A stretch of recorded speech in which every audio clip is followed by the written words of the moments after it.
Next പരിപാടി എന്താണ് നമ്മുടെ? ഇനി നമ്മൾ പോകാൻ പോകുന്നത് ഗൊരോമെ ഓപ്പൺ എയർ മ്യൂസിയം. അപ്പോൾ ഇവിടുന്ന് നമുക്കൊരു 500 മീറ്റർ നടക്കേണ്ടി വരും.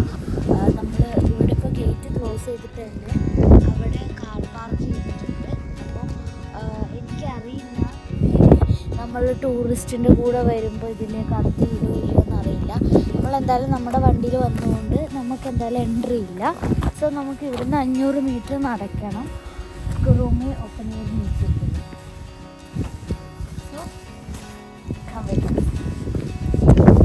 സോ ഇതാണ് ടിക്കറ്റ് പോയിന്റ്. സോ ടിക്കറ്റ് കിട്ടിയിരുന്നു ഒരാൾക്ക് 480 Turkish lira. Okay, that means around 12 pound വരും. So let's get to museum. ഒരു പാസാ എന്നിട്ട് കയറി.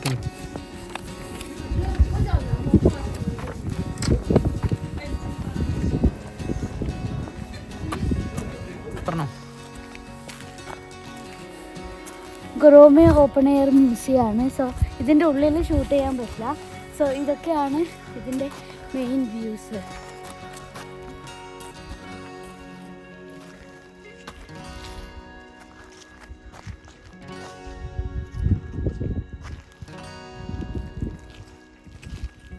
ഓപ്പൺ എയർ മ്യൂസിയം എന്ന് വെച്ച് കഴിഞ്ഞാൽ യുനെസ്കോ വേൾഡ് ഹെറിറ്റേജിൽ ഉള്ള ഒരു സൈറ്റാണിത്. ഇത് കപ്പഡോഷ്യയിലെ മോസ്റ്റ് പോപ്പുലർ ടൂറിസ്റ്റ് പ്ലേസ് കൂടിയാണ്.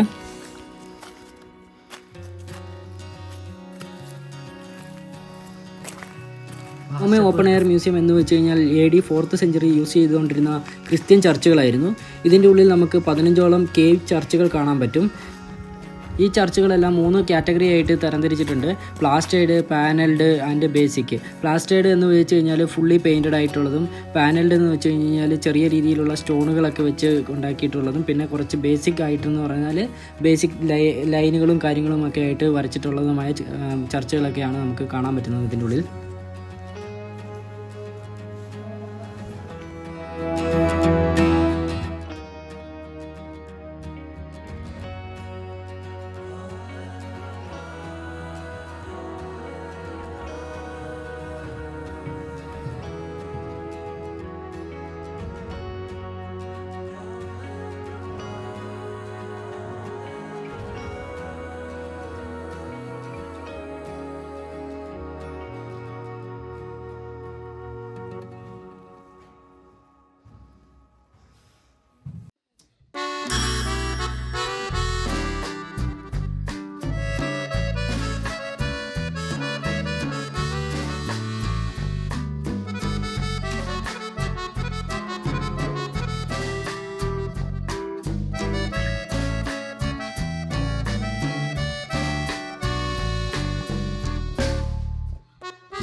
ഗൊരോമെ ഓപ്പൺ എയർ മ്യൂസിയം എന്ന് പറഞ്ഞാൽ വളരെ വലിയൊരു സ്ഥലമാണ്.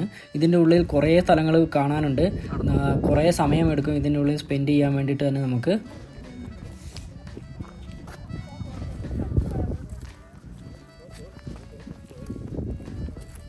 അവിടെ ക്ലോസ്ഡ്.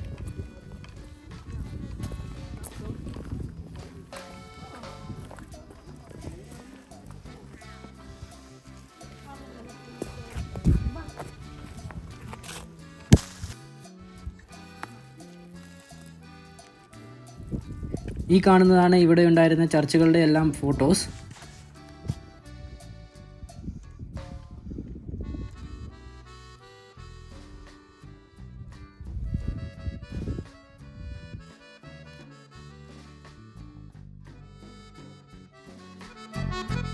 അങ്ങനെ ഗൊരോമെ ഓപ്പൺ എയർ മ്യൂസിയം എല്ലാം കണ്ട് നമ്മൾ ഈ വീഡിയോ ഇവിടെ അവസാനിപ്പിക്കുകയാണ്.